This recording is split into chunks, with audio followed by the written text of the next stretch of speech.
은혜 다시 일어서게 하는 힘, 오늘 10번째입니다. 여러분, 은혜가 우리 가운데 와서 차면 그렇게 좋습니다. 참 제 개인적으로도 살아가면서 은혜가 아니면 단 한순간도 살아갈 수 없다는 고백을 점점 더 하게 됩니다. 은혜가 내 인생 가운데 와 닿으면, 아니 인생에 은혜가 채워지고 넘치게 되면 참 세상 모든 것을 다 얻은 것처럼 그렇게 삶의 부유함과 풍성함을 가지고 살아가게 됩니다. 우리가 넘어졌다가도 다시 일어설 수 있는 유일한 에너지는 바로 하나님이 우리에게 부어주시는, 위에서 아래에 부어주시는 하나님의 은혜밖에 없는 줄로 믿습니다. 아멘. 오늘 우리가 읽은 이 말씀 이전에 어떤 일들이 일어났습니까? 예수님은 베드로, 야고보, 요한을 데리고 변화산에 올라가게 됩니다. 물론 그것은 변화산이라는 이름은 그곳에서 예수님이 정말 희게 천사와 같이 변화된 그 모습을 보고 그들이 말하기를 변화산이라고 지금까지 우리가 부르고 있는 것입니다. 그곳에 그 놀라운 감동과 감격이 얼마나 컸는지 제자들은 그곳에 초막셋을 짓고 살기를 원했습니다. 그러나 예수님은 그 은혜가 그 정상, 그 은혜의 자리에 머무는 것이 아니라 바로 우리가 여전히 달을 딛고 살아가야 되는 세상 가운데 퍼져서 소망의 울림통이 되기를 바람으로 인해서 이제 일어나서 내려가자 하는 장면들이 오늘 읽은 말씀 앞전에 수록되어 있습니다. 그런데 오늘 그 사건, 그 은혜 가운데 자신들이 살던 그 세상 가운데로 내려오는 그 길목에 기다리고 있는 것은 바로 문제였다는 것입니다. 그곳에는 오늘 서기관, 그곳에는 큰 무리들, 귀신 들린 자가 서로 변론하면서 예수님이 내려오게 되자 예수님을 보시고 아주 놀라서 달려오게 됩니다. 우리의 삶을 보아도 우리가 은혜가 있게 되면 우리의 삶에 문제가, 더 큰 문제가 찾아오는 것을 우리는 경험하게 됩니다. 성도는 이 놀라운 사실을 알게 되면 내 삶 가운데 찾아온 그 은혜 앞에 더 근신하여서 깨어서 주님의 은혜 앞에 더 가기를 갈망하는 것을 봅니다. 주일날 교회에서 은혜를 받고 집에 돌아갔더니 그곳에 문제가 기다리고 있는 것입니다. 그러나 이것은 이 땅에 살아가는 한 어쩔 수 없는 문제입니다. 우리가 세상 가운데 발을 딛고 살아가기 때문에 이 세상은 여전히 하나님이 없는 한 문제투성이기 때문에 우리는 하나님 없는 인생은 문제만 바라보고 살아갈 수 없기 때문에 우리의 불행을 끝내고 행복으로의 시작은 바로 예수 그리스도 앞에 나올 때만 가능하다는 것입니다.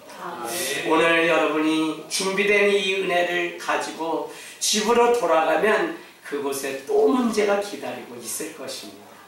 저도 지난밤에 또 그냥 오산에 내려와서 작은 아파트에 사는데 벌써 4번째, 아니 그냥 해마다 한 번씩 고쳐주는데 또 아랫집에 그 물이 샌다고 해서 관리실에서, 그래서 어젯밤에 말씀을 준비하다가 그냥 이제는 내가 달러를 그냥 얻어다가라도 반드시 올해는 내가 이사를 가겠다, 그렇게 한 지가 벌써 4년째입니다. 하루 집에도 일이 많고 이 일 저 일 있는데 내가 또 병원에 가는 그 사이에 그냥 아내가 그 일들을 감당할 생각을 하니까 마음이 짠한 거 있죠. 그리고 또 어쩌면 그렇게 어려울 때 설상가상이라고 문제 위에 문제가 기다리고 있는지, 날마다 세상은 우리 가운데 있는 주의 평강과 은혜를 빼앗아 가려고 합니다. 그래서 사도 바울이 쓴 모든 서신서의 인사말에는 우리 주 하나님과 주 예수 그리스도를 따라 은혜와 평강이 너희에게 있을지어다라고 하는 놀라운 축복의 말씀이 있다는 것입니다. 아멘. 여러분, 은혜와 평강은 어디로부터 옵니까? 바로 우리 주 하나님과 주 예수 그리스도로부터 그분을 따라 살아갈 때만, 그분이 우리 인생 가운데 채워질 때만 찾아오는 것이 어디서도 줄 수 없는 은혜와 평강이라는 것입니다. 아멘. 그런데 우리가 살아가는 이 세상은 그 은혜와 평강을 빼앗기에 호시탐탐 지금도 기다리고 있다는 사실을 우리가 알고 있어야 되는 것입니다. 아침에 큐티를 하면서 너무 은혜가 된 나머지 오늘은 절대 화를 내지 말자고 스스로 결심합니다. 내 안에 있는 이 평강을 빼앗기지 말고 살아가자고 그렇게 마음먹고 하루를 시작합니다. 그러나 그게 몇 시간이 되지 못해서 금세 내 마음이 무너지는 경험들을 할 때가 있습니다. 여러분, 물론 이것은 시험의 시간입니다. 그러나 그러한 과정을 통해서 우리가 주님의 말씀대로 살아가고 있는지 내 인생을, 내 삶을 최종 점검해보는 은혜를 누리게 됩니다. 그 시험을 이겨내게 되면 우리의 실력이 되고 힘이 됩니다. 그래서 저는 우리가 드리는 이 예배가 주의 성령으로 채워지길 원합니다.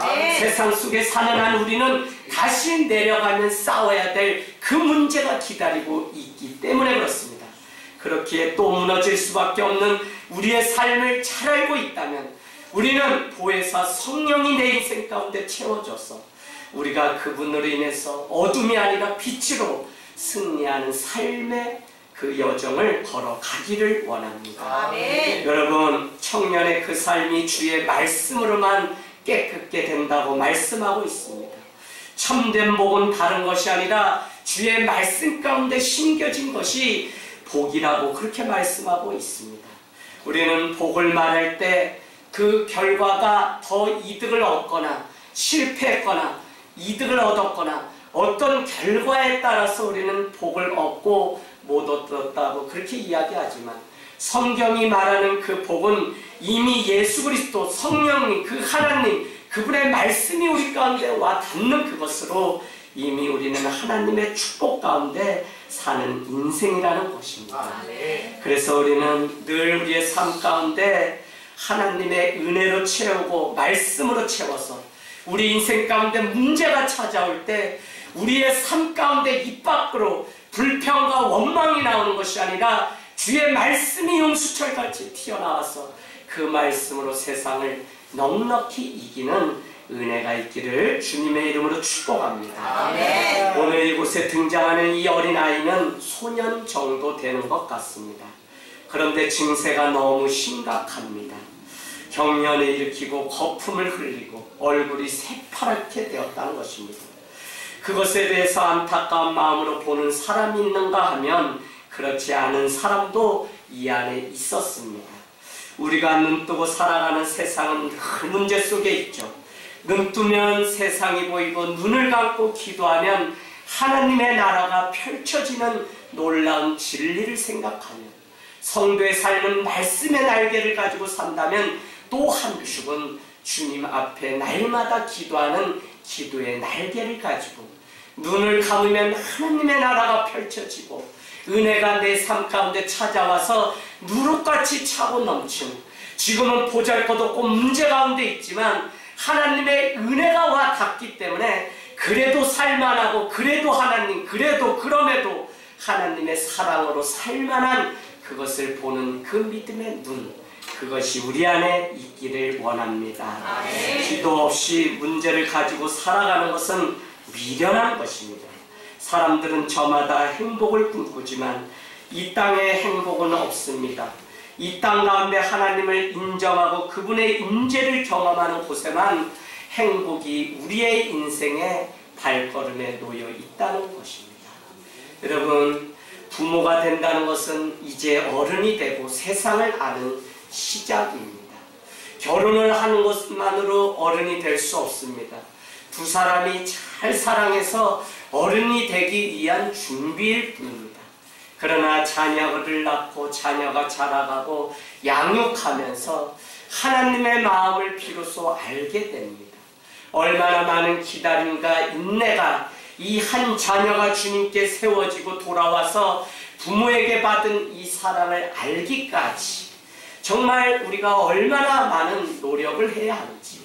제가 왜 이 말씀을 드리냐면 아이가 생기고 지금 놀라운 감격 속에 우리는 또 살아갑니다.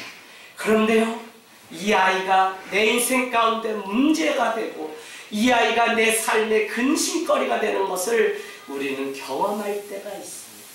그러나 이 과정을 통해서 자녀 때문에 나은 것이 다가 아니라 그를 위하여 기도하고 그를 위하여 축복할 때 그 자녀의 인생이 바뀌는 것을 보게 됩니다.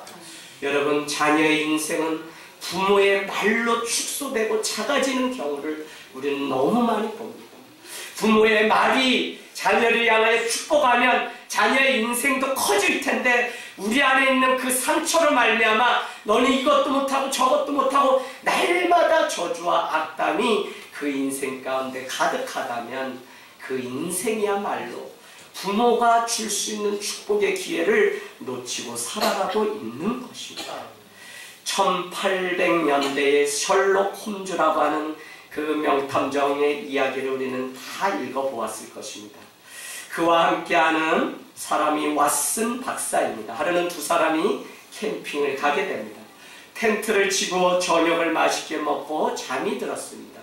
자다가 중간에 깨게 되었는데 두 사람이 대화를 하게 됩니다. 홈즈는 왓슨 박사에게 묻습니다. 지금 당신은 무엇을 보고 있습니까? 라고 묻습니다. 그랬더니 그는 박사답게 이렇게 말합니다. 수백만 개의 별이 보입니다. 그게 무슨 의미죠? 라고 물었더니 천문학적으로는 수백만 개의 행성이 있다는 것입니다. 그러고는 신학적으로는 인간은 미미한 존재라는 것이죠. 시간적으로는 새벽 3시라는 것입니다. 기후학적으로는 내일 날씨가 청명하다는 것입니다. 그때 역으로 왓슨은 홈즈에게 당신은 무엇을 느낍니까? 라고 물었다는 것입니다. 그때 홈즈는 말합니다. 누군가 우리의 텐트를 훔쳐갔다는 것을 느낍니다. 라고 말합니다. 여러분, 지금 별이 보입니다 하는 그 상황 가운데 사실은 아름다운 세상이 펼쳐지고 우주를 보는 그 시간에 그것이 가능했던 것은 자신들이 잠자고 있는 그 사이에 텐트를 걷어갔다는 것입니다. 우리가 살아가는 세상이 낭만으로 가득 찬 것 같지만 문제가 더 많습니다. 다만 우리가 믿음의 눈을 가지고 달리 보는 관점 때문에 그래도 세상을 살만한 것이지 우리나 세상 사람들이나 여전히 문제가 우리 삶 가운데 있는 것을 보게 됩니다. 적어도 우리가 하나님을 믿는다면 그 문제는 하나님 안에서 해결될 것을 우리는 믿는 자입니다.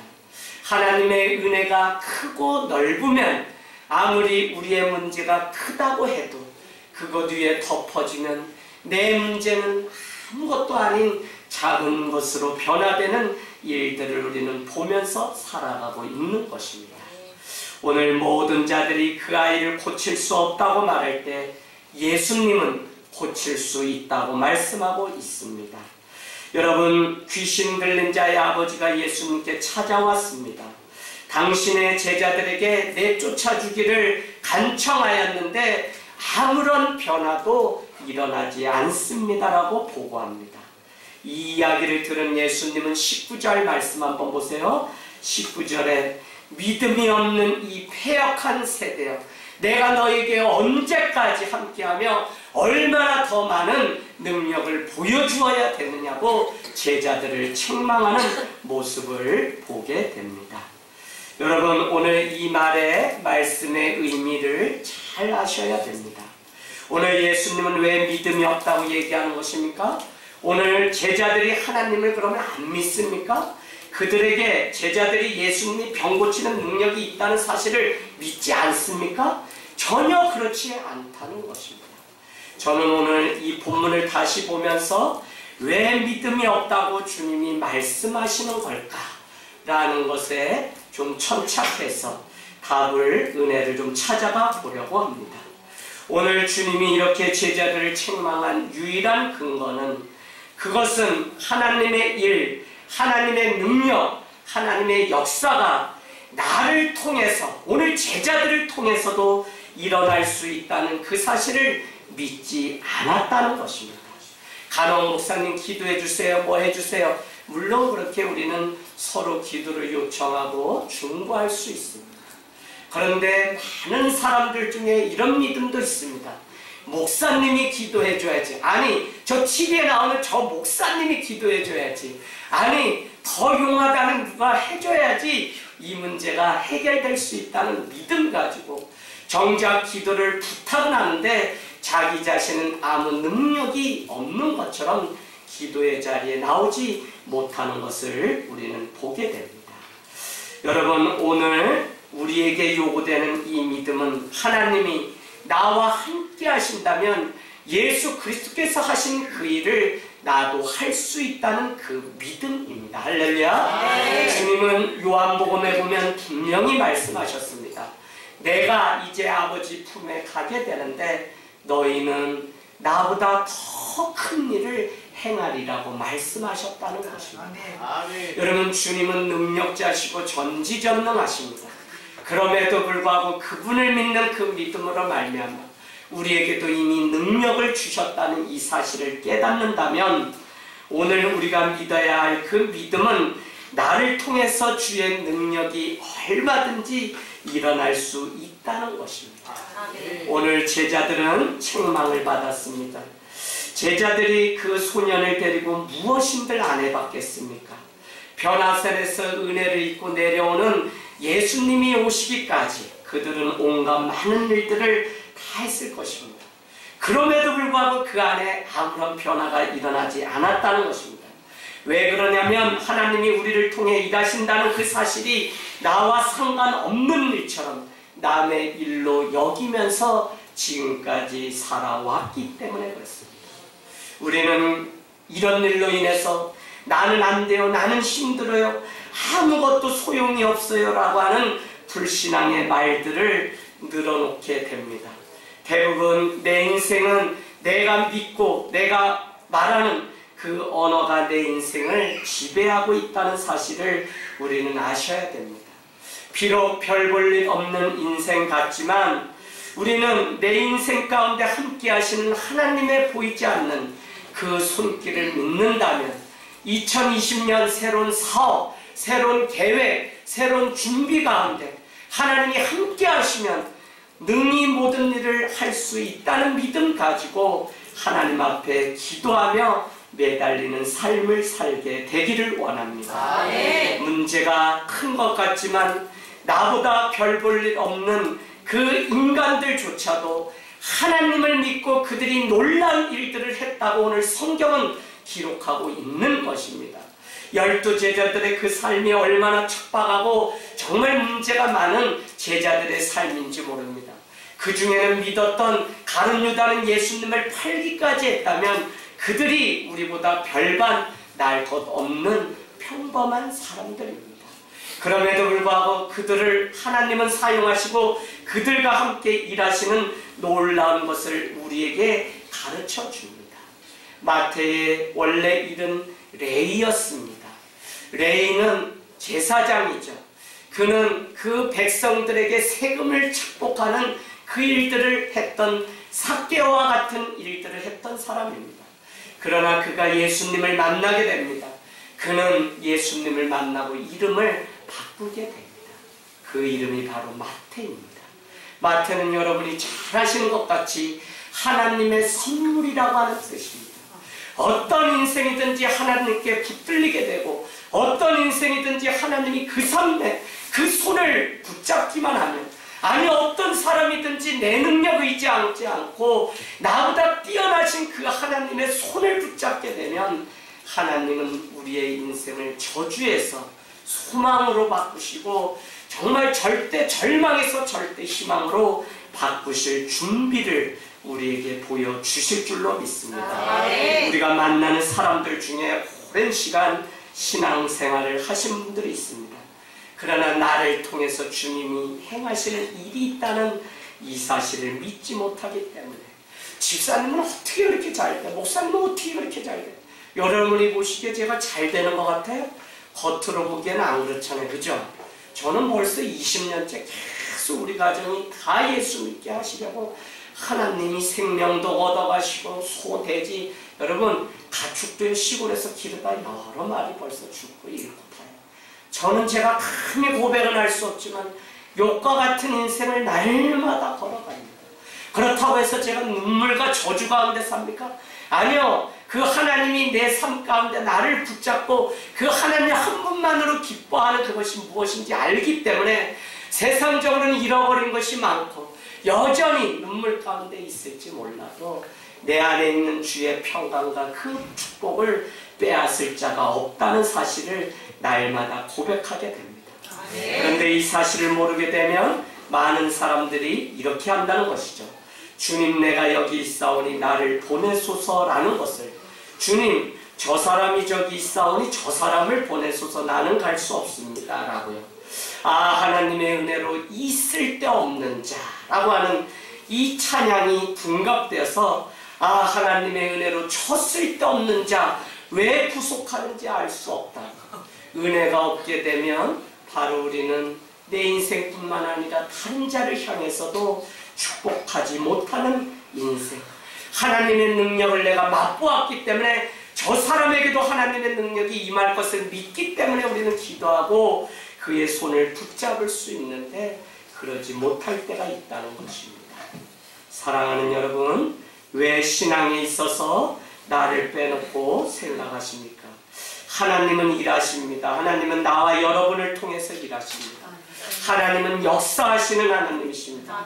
세상의 주관자가 헤롯 로마의 대왕 같지만 여전히 세상을 움직이는 그 손길은 하나님이라고 하는 이 사실을 깨닫는다면 직장과 가정 안에 일어나는 많은 문제, 그것을 주관하시는 분은 여전히 하나님이라는 그 믿음 가지고 살아가게 되기를 원합니다. 저는 어떤 분이 저에게 이렇게 얘기합니다. 목사님, 저 집사님 보면 정말 하나님이 살아있는 것 같아요 라고 말씀하세요. 물론 안타까운 것은 저를 보고 말씀하시는 게 아니기 때문에 안타까운 거죠. 그러나 얼마나 좋습니까? 우리 공동체 안에 함께하는 지체의 삶을 보고 저 집사님이 다 인생 끊어지고 무너지고 이제는 주님의 자리에서 떠날 만도 한데 믿음 가지고 다시 일어나서 간증거리가 있는 삶을 살아가는 것을 보면 우리가 봐도 그 인생이 얼마나 복된 인생인지 너무 기뻐요 라고 대신 기뻐하는 그 모습을 보게 됩니다. 여러분, 주님은 우리를 통해, 나를 통해서 일을 하고 계십니다. 아멘. 오늘 21절, 예수님은 아이를 데려오자 일이 언제부터 일어났는지 묻게 되었는데 어려서부터 일이 이미 오래되었다고 말씀하고 있습니다.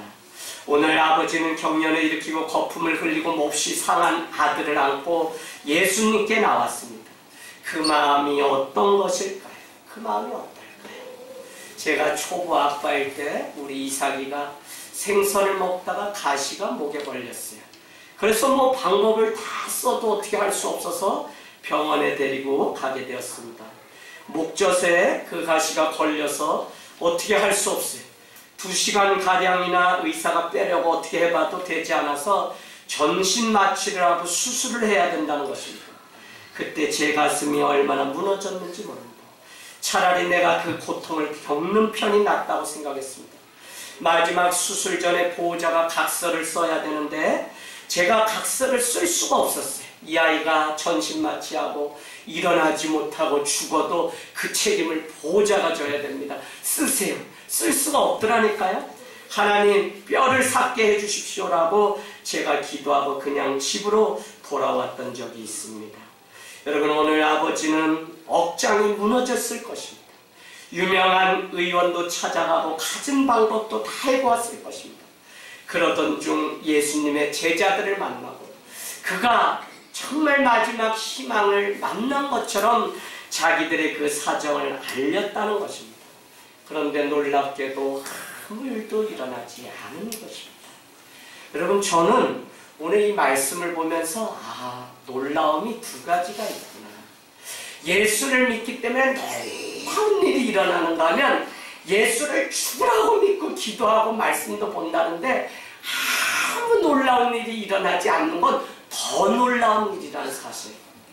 여러분, 우리가 하나님의 능력, 성령 가운데 살아야 되는 이유가 바로 여기에 있어요.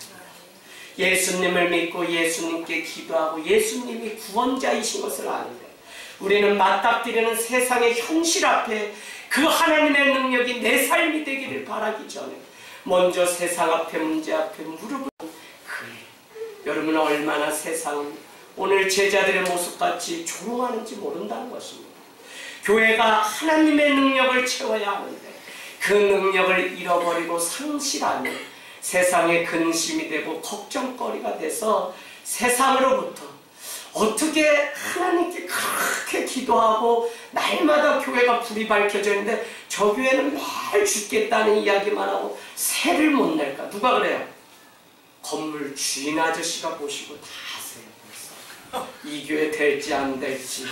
그래도 우리 교회는 세는 뭐 어떻게 해서든지 뭐 사례비 대신이라도 늘 약속한 대로 저희가 챙겨 드리니까 이 교회는 부흥하겠다는 겁니다.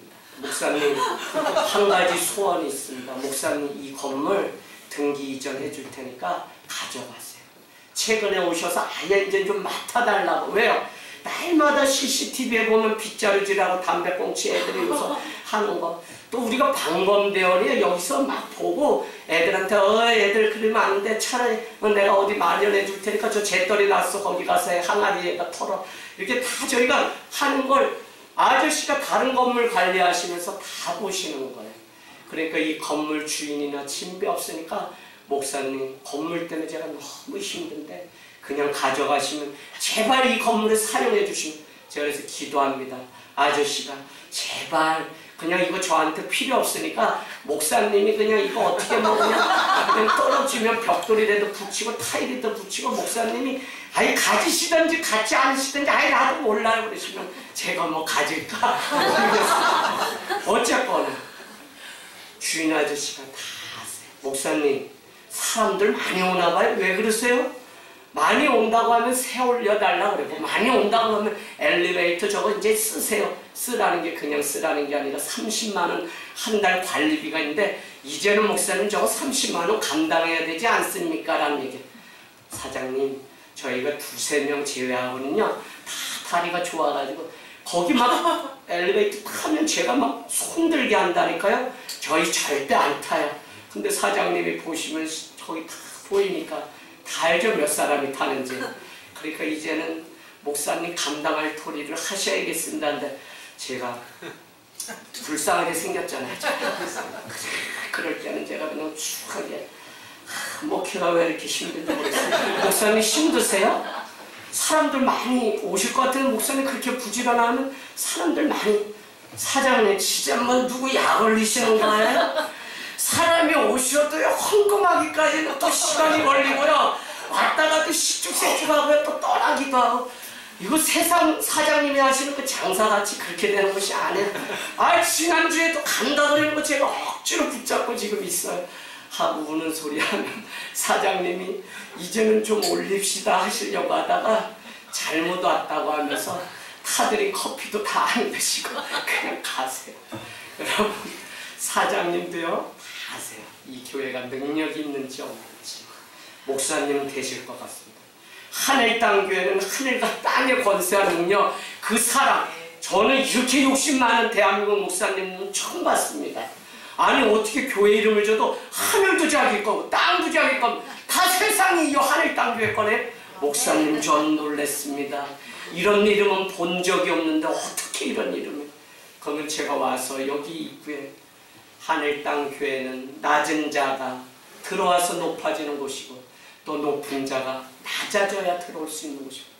그 아저씨가 뭔 말인지 말장난하냐고 그러니까 제가 또 설명을 1시간 또 커피 타드리고 거기다 2봉지 타드리면 또 자동적으로 지난해에 재직교육을 상당히 오랜 시간 이제 머지 않았어요. 여러분, 이대여 우리 사장님에서 계속적으로 기도해 주시길 원합니다.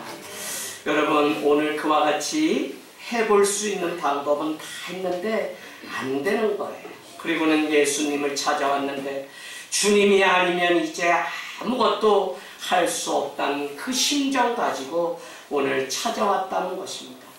바로 신앙은 내 인생은 주님 아니면 고칠 수도 나을 수도 살 수도 없습니다라고 고백하는, 아니 내가 할 수 있는 것은 아무것도 없다고 고백하는 이 아버지의 심정이 신앙이 아닐까요? 여러분, 오늘 이 사건은 22절에 보면 예수님께 나와서 한마디로 기도합니다. 제발 불쌍히 여겨달라는 것입니다. 불쌍히 여겨달라고 하는 컨페션이라고 하는 것은 함께 고통을 느끼다 참여하다는 의미입니다. 아버지의 심정이 오늘 아들의 그 고통이 얼마나 컸는지, 얼굴이 새파래지고 더구나 귀신이 그를 어떻게 해요? 저기 보면 22절에 불과 물에 자주 던져서 완전히 이 아이를 죽이려고 사단 귀신이 오늘 하는 그 모습들을 아버지는 다 보면서 마지막 절규를 하고 있는 것입니다. 불쌍히 여기는 이 마음이 바로 관심이고 사랑입니다.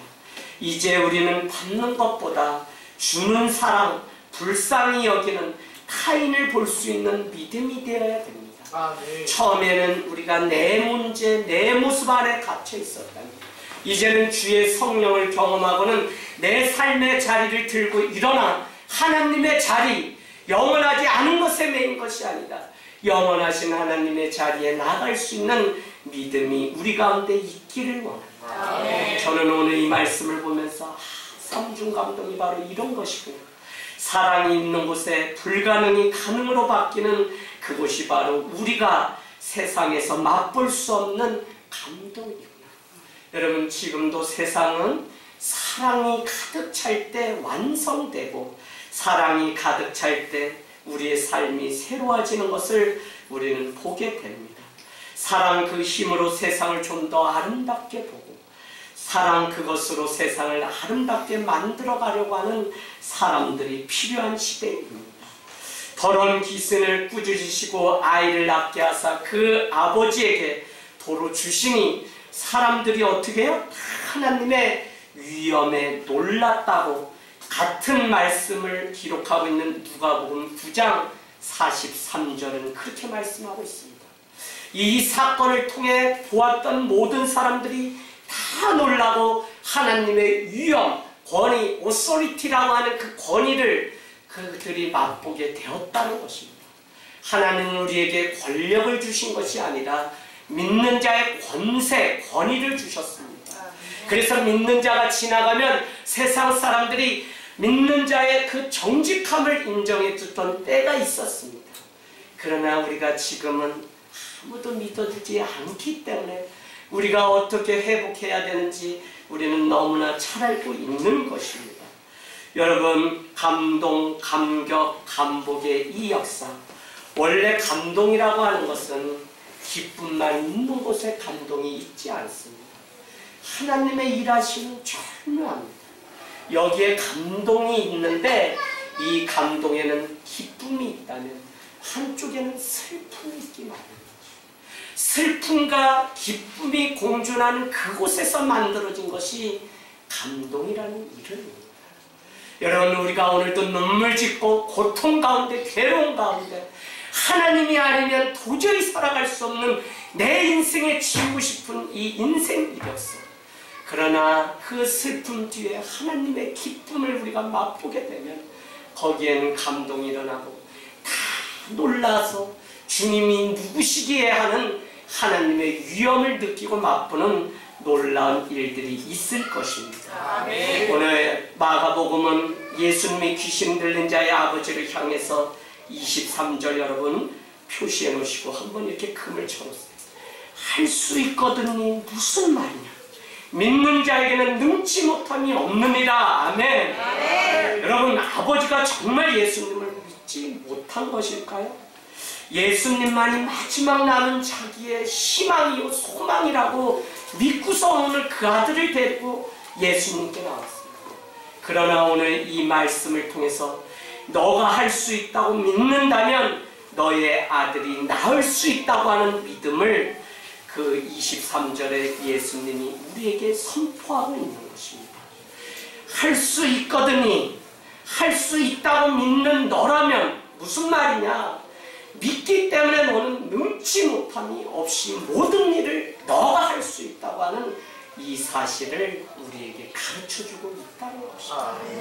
사랑하는 여러분, 여러분의 손을 내밀고 여러분의 입술을, 여러분의 믿음의 온도를 높여서 많은 사람들을 축복하고 주님께로 돌아오게 하는 그 권세한 능력을 다른 자가 아니라 우리에게 주시고 나를 통해서 일하시기를 원한다는 이 놀라운 사실을 안다면 우리가 인생을 어떻게 살아가야 할지, 성경 속에 2000년 전에 기록한 단순히 믿음의 사람들이 보았던 말씀이 아니라 오늘도 이 말씀을 읽고 듣고 지키는 자가 복이 있는데 그 말씀이 우리 삶의 능력이 되어서 정말 그냥 세상의 이야기는 어떻게 믿고 어떻게 살고 어떻게 사랑해서 시집장가 갔는지까지 기록되어 있다면 우리가 보는 이 말씀은 죽은 것으로 끝나는 것이 아니라 다시 사망 권세 깨트리고 부활의 산 소망을 가지고 사는 자가 이 땅을 어떻게 살아가는지 우리에게 가르쳐주고 있다는 것입니다. 여러분, 사도행전은 어떻게 예수님의 죽음 그 십자가를 보았던 이 백성들이 다시 오신다는 주님을 믿고 그 능력 때문에 하나님의 나라의 일이 어떻게 펼쳐지는지를 우리에게 보여주신 것이 바로 사도행전입니다. 초대교회에게 약속하셨습니다. 말씀으로 보여주었습니다. 이미 예수님은 모든 것을 다 보여주시고 함께 하셨습니다. 그러나 우리에게 요구하는 믿음이 있다. 그 일이 너의 일이며 그 일이 너를 통해서 주님 오시는 날까지 이루어진다고 하는 사실을 보여주고 있습니다. 아멘. 여러분, 오늘 이 기적이 일어나기까지 아버지의 사랑, 하나님의 그 사랑이 무엇인지 우리는 다시 물어보아야 됩니다. 기도 외에 다른 것으로는 이런 종류가 나갈 수 없다. 지금까지 하늘 땅 교회는 기도로 왔습니다. 모든 자들이 오면 기도가 채워진 걸 느낀다고 해요. 여러분, 기도의 자리에 꼭 나오십시오. 주중에 여러분이 한 번이라도 예배 나오셔서 기도하십시오. 그 뭐 몇 사람이 모이는 것에 관심 있는 것이 아니라 여러분이 한 몸을 잃었다면 누군가를 위해서 내 인생을 위하여 기도의 자리에 나오지 않고는 세상의 문제가 이미 우리를, 그래서 성도가 교회 문을 들어오면서 이미 문제를 달고 이곳에 들어온다면 우리는 실패한 인생을 살다 온 것입니다. 여러분, 기도 외에는 이런 유가 나갈 수가 없습니다. 아멘. 교회가 그냥 가정에서 6개월 빈창고에 40일 기도 마치고 그 담대함 얻어서 가공림 논바디에 그냥 빈창고 사장 형태 가서, 사장님, 제가 서울에서 내려온 목사인데 여기 원일 중학교 얻어서 와서 예배하려고 하다가 관공서가 안 된다고 해서 못하고 저러지도 못하는데 40일 기도를 했습니다. 예배를 좀 드릴 수 있게 해주십시오. 처음 보는데 그냥 땅딸만 하고 그냥 얼굴이 새까매가지고 애들하고 축구를 매일 하니까 어느 정도 했냐면 아이들이 교장 선생님한테 인사하는데 저희들이 가면 인사해요. 그냥 의원도 여러분께 말씀드렸지만 총선 앞두고 가는 곳마다 저희가 애들 29, 30곳, 올해는 오히려 15명 졸업장에 갔다 온 건 적게 갔다 온 거예요. 옛날에 막 30곳이. 그럼 거기에 국회의원 되시는 분이 인사차 또 거기 와 있죠. 저희가 가서 어김없이 저희도 악수하고 사람들 기다리고 가는 학교마다 저희가 있으니까 어떻게 했다고요? 제가 이건 물어도 되는지 모르는데 이번에 국회의원 오산지역 출마하시나요? 그러면 제가 웃으면서 그냥 지역 공동체를 세우는 미천한 자예요. 그럼 그분도 안수 집사님입니다. 아, 이분이 나보다 더 뜨거운 믿음인가 보다. 그 다음 장소에 갔더니 결국 몇 곳에 가서 계속 만났더니 혹시 무소속으로 출마하시나요? 아, 왜 그렇게 물으시죠? 아무리 해도 무슨 근거가 없고 뭐 조사를 해도 나올 게 없는데 어느 날 혜성같이 등장하셨는데 어떻게 학교를 이렇게 다 다니시나요? 그래서 제가 지역 공동체에 이제 개척한 목사이라는 사실을 말씀드린 적이 있습니다. 여러분, 그렇게 교회를 열심히 개척하는데 장소를 또 이렇게 얻고 아이들만 50명 데리고 천여름 성경학교를 하는데 차가 있어야죠.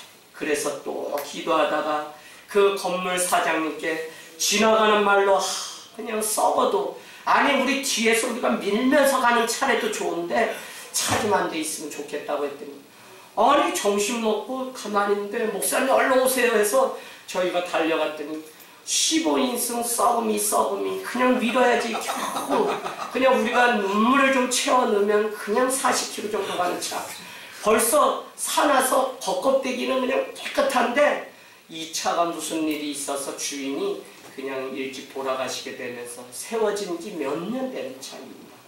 그래서 나가서 한번 몰아보라고 하는데 그레이스 이 은혜씨가 아무리 밟아도 40km 이상 가질 않아요. 그날부터 네가 이기나 내가 이기나 해보자. 그래서 강원도 집에 갈 때도 그냥 뭐 아이들 데리고 수련회 막 멀리 저 강원도 막 갈 때도 그 차에 또 50여 명 첫 수련회를 또 강원도 한 폐교 이렇게 교회로 갔는데 거기에 뭐 15명 정원에 타본 적이 없어요. 매일 20명에서 25명 애들이 애들 안고서 그 위에서 그냥 밖에 썬텐해가지고 시커멓게 해서 그냥 몇 명 탔는지 모를 정도로 그냥 달렸죠. 그랬더니 140km까지 나가더라고요. 그래서 우리 교회가 그냥 50명, 60명 될 때까지 얼마나 얘가 거품을 물었는지 정기검사에 가서 겨우 그 전에도 조짐은 있었는데 시동을 검사원이 걸었는데 걸리지 않으니까 바로 하는 말이 목사님 벌써 20년이 된 차인데 폐차하시는 게 어떨까요? 그래서 그냥 뭐 방법이 없냐 좀 살려달라 제 웃는 거 마지막으로 좀 말 좀 한번 하고 헤어질 수 있게 해달라 아무리 걸어도 시동이 걸리지 않으니까 결국 30만 원에 그냥 폐차하고 돌아와서 그날 저녁 기도하는데 얼마나 눈물이 나든지 첫 딸년 그냥 아무것도 애비가 해준 것 없고 고생만 시키고 빚만 갚게 하다가 시집 보낸 그 마음이 제 마음이었습니다. 그날 밤에 저녁 기도에 그저 3-4명이 하는데 얼마나 울었는지 그 우는 모습을 보고 집사님들도 무슨 이야기인지 아시기 때문에 또 같이 우셨습니다. 그러고는 그날 밤에 가셔서 얼마나 하나님이 그 마음을 움직이셨는지 다음날 아침에 목사님 제가 헌금을 하기로 했습니다. 그런데 사실 이만해서 저희 집의 전 재산은 100만 원이 전부입니다. 제가 오늘 부르면 하나님께 가야 되는데 두고 있는 자식 위해서 이건 부어요. 도토리 주고 뭐 미나리 뜯고 이래서 겨우 마련한 100만 원일 텐데 목사님 이걸 드리자고 하는데 손녀딸 우리 연희가 드리자고 하는데 제발 제가 어떻게 할 수가 없어요. 고민이 너무 돼서 잠을 잘 수가 없었습니다. 그래서 제가 그 아침에 전화를 받고 그러면 집사님 10,000원만 하세요. 제가 얼마나 마음에 기쁜지 그거 헌금 못해서 전 재산 100만 원을 드려야 되는 그 부담감 때문에 그래서 제가 10,000원만 하라고 했더니 그날 저녁에 오셔서 헌금함에 마음 바뀌기 전에 그냥 하나님이 하실 걸 믿고 100만 원을 헌금을 해버리셨어요. 그렇게 시작해서 한 주 안에 이 작은 공동체 안에 소문이 삽시간에 퍼지게 되죠.